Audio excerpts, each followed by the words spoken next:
Good afternoon. Welcome to Apprenticeship Navigator webinar series. This is the third in a series, and today we will spend 15 minutes in a presentation about selecting apprentices. At conclusion, we will have 15 minutes for Q&A, and you are welcome to hold your questions until then, or you can go ahead and type them into the provided communication tab, such as the chat bar. Next month's webinar will feature another topic, which is listed on the screen. All webinars will be recorded and will be found at www.georgiamountainsworks.com. Currently, at the top of your screen, there is a QR code if you would like to go ahead and go to that page and screenshot that. It is on the apprenticeship page. So we are going to jump in and get started. As a quick review, we are specifically discussing registered apprenticeships, otherwise known as RAPs, where your full-time employee is trained both in school and on the job at the same time. An apprentice can be for a new or existing employee, and again, apprentices are your employees. Also, a quick review, there are the 6 USDOL certified 2-year apprenticeships that are currently offered at local colleges such as Lanier Technical College and North Georgia Technical College. While there are thousands of apprenticeships available, all of which can be discussed and implemented, the 6 here are currently active here locally. Usually, your technical college is what's called the apprenticeship sponsor, which takes a lot of the work and red tape off of you as the employer. Today, we will discuss best practices of selecting an apprentice.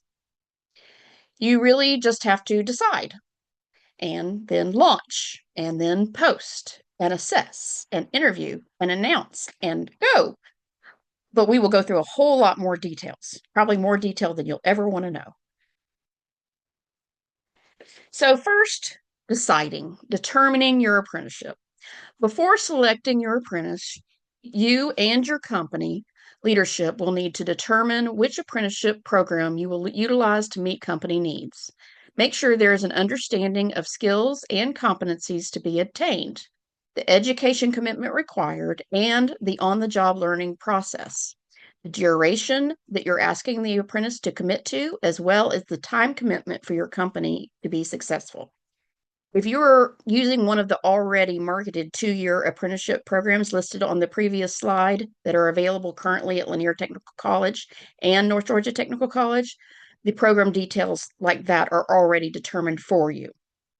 That takes a lot of the work off of you. Each management level also needs to agree on a compensation plan. An apprentice should be making market rate related to the position and skill level at the beginning, during, and at the end of the apprenticeship. If the company already has set pay scales, the apprentice's compensation progression during the duration of the apprenticeship can align. You do not want to start at the top of the market, and you don't want to end at the same rate as you began at. Just before the apprenticeship begins, the apprentice and the company will sign a document agreeing to the compensation plan. The company should understand that the apprenticeship meets their needs for skill development, while it also offers the career development opportunity for the apprentice. So, let's get started on selecting an apprentice. First, you need to develop a candidate profile. Can you pick an apprentice based on your experience and gut instinct? I want that one, and that's the one. Absolutely. The answer is yes. However, for sustainability and consistency, as well as company buy-in, it is best to include your company stakeholders when developing unbiased criteria. When creating your candidate profile, start by describing your perfect candidate. Then take it back a bit to required versus preferred. You can develop this on your own and get approval by your company stakeholders, or you can use a team approach to develop this candidate profile. The candidate profiles, you will want to consider traits, what is desired and demonstrated.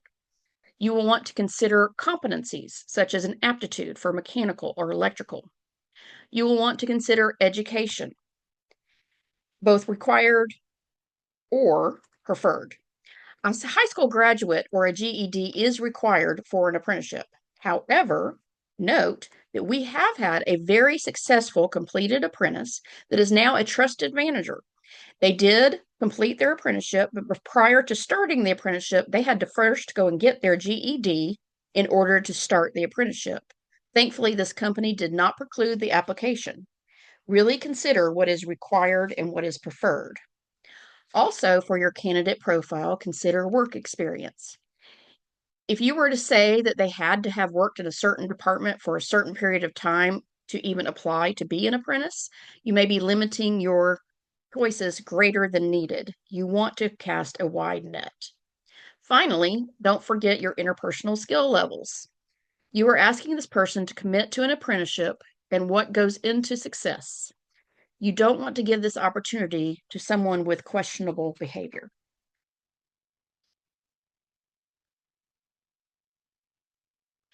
An apprentice is your employee. You can have only your existing employees apply to be an apprentice, or you can hire new employees, or you can do both. There are advantages to internal and external applicants. Internal applicants are already known to you, and they create a great return on investment internally. External applicants, while not known to you, they help you tap into new talent and also creates great return on investment as far as branding your company and attracting other people to the brand of your company. Your recruiting strategy can be internal or external. So let's look at strategy here. You have incumbent workers. Those are your existing employees, obviously internal, and would include an internal job posting. You also can recruit from the high schools. This could be internal or external. If you currently employ a work-based learning student employee or more, many of them, you could recruit from that batch. You already know them. Or they could be external, and you could go to the high school career fairs or contact your work-based learning or career tech coordinators at high schools.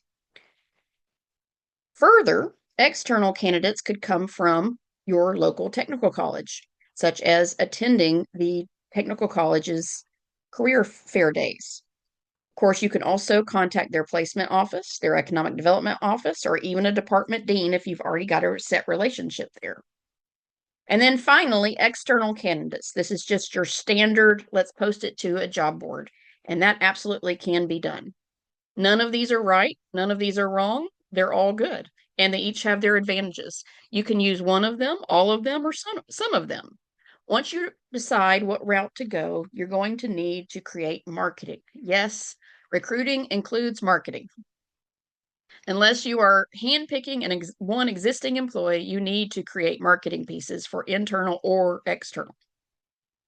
On your marketing pieces, say it's an apprenticeship. Say it's increasing or progressive pay. Is it competitive? Well, then say it's competitive. If it's internal, you'll have to promote your company too. Excuse me, if it's external, you'll have to promote your company too.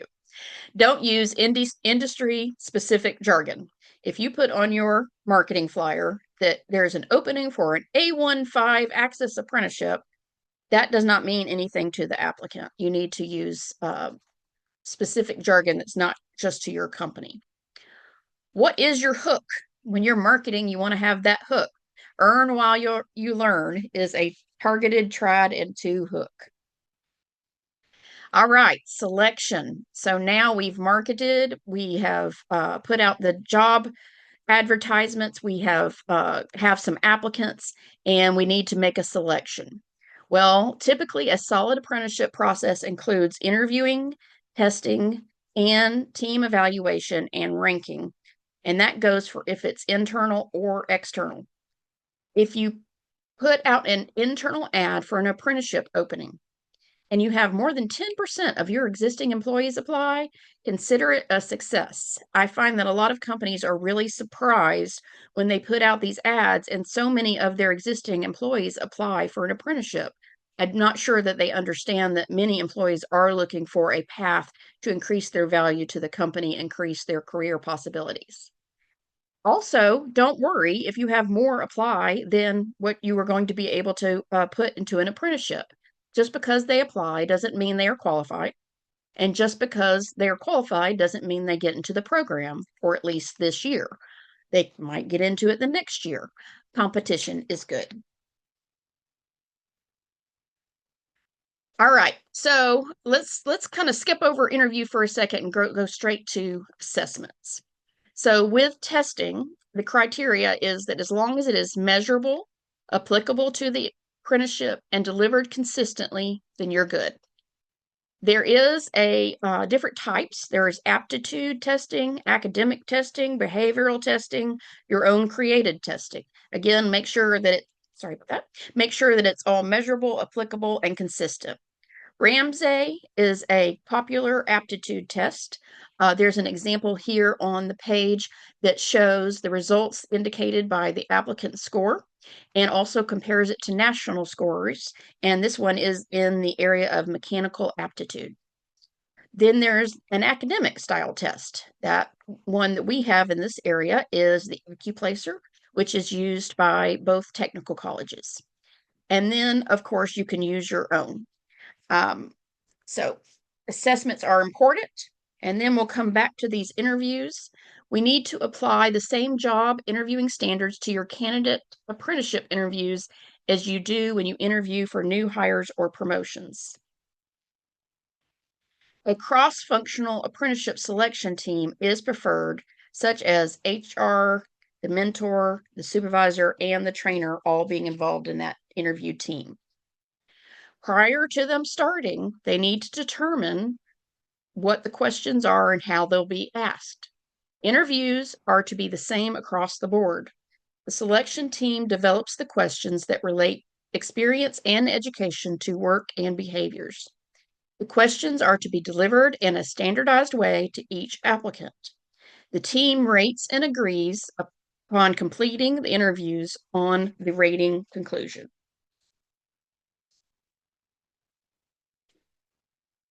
This is an example. So the team develops those questions and the rating system prior to starting the interviews for consistency. This example of a rating system includes the date of hire, an HR file check, testing scores, rankings, and so on. You can read them there. Communication with your applicants about the process and during the process is important. It's even more important if they are your existing employees. Communicate clearly and often and in writing. Now, congratulations, you've selected your apprentice. Now let's onboard them. So the apprenticeship checklist there on your screen is a listed documentation that the apprentice needs to be willing to provide. Then there is the USDOL Apprenticeship Agreement. Your apprenticeship sponsor, which is either Lanier Technical College or North Georgia Technical College, will facilitate the completion of the apprenticeship agreement. It will include the progressive wage rates that your company has agreed on and is signed by the apprentice. And finally, and maybe the most important, again, is that communication. What is essential to success is communication. Specifically communicating about the expectations of the apprentice, as well as the expectations of the employer, the supervisor, the mentor, the educator, is highly important. There are standard apprenticeship requirements, but many of them are actually up to the company. For example, questions to ask yourself to get started. Will your apprentice be paid for the hours in class? It is not required, but it is standard. Will you require the apprentice to let you know if they will be absent from class, as well as letting the educator know? Will you be in communication with the educator or rely on your apprentice to make regular reports to you about their education completion? Will the company identified mentor submit OJL tracking to you? And if so, on what schedule? Or will the apprentice submit it to you? Or will they sign the OJL? Will the periodic review be done by just the mentor or the original interview team? If there's a problem, who does the apprentice communicate with first or second, and so on? These are the details that need to be decided on and expectations to be communicated to the team to avoid problems that come with assumption. Now, your apprentice is ready to be onboarded, and your apprentice is excited, and it's their first day. Here's a suggestion for your first 2 days. The mentor can hold a lot of importance here and establish a relationship for success. So let's start off on the right foot and help the mentor be ready to greet the apprentice at the door on their first day. Standard orientation and paperwork will apply, of course. Don't forget that the selection team, hey, let's utilize them and have them do the welcome and apprenticeship overview on that first day. And remember that it is a give and take balance between the apprentice and the company. The apprentice is committing and learning and working and going to class and doing their on the job learning and committing to excellence and completion, while the company is mentoring, providing an opportunity, providing time on the job, wage progression, experience, and opportunity during and after the apprenticeship. A few tips, just a few. Don't overcomplicate it. Don't skip defining the apprenticeship. Don't underestimate the importance of leadership buy-in. An example of giving that importance to leadership buy-in is using the stakeholder team approach to develop that candidate profile at the very beginning. Yes, it would be easier for you just to develop and get it approved, but we need that leadership buy-in. That's an example. Do commit to success by utilizing your resources. Do keep up with performance and progress. Remember, if you don't document it, it didn't happen. And do keep focusing on the purpose for the employer, the apprentice, and the mentor. Now, back to how this works. Don't overcomplicate it. I said that. We have provided a lot of information for you here today. We could provide even more. They are all best practices that we have seen through working with different companies who have had successful apprenticeships. You'll really just need to decide, to launch, to post, to assess, to interview, to announce, and go. So what's the next step? Well, the answer is always just to get started, which is always the hardest part. Knowing your best practices, knowing the strengths and weaknesses and opportunities and threats, all the preparation, knowing the return on investment, calculating that, analyzing, it's all important. However, analysis paralysis is not your friend. Pick the apprenticeship that would add value to your operation and reach out to these contacts so you can get started.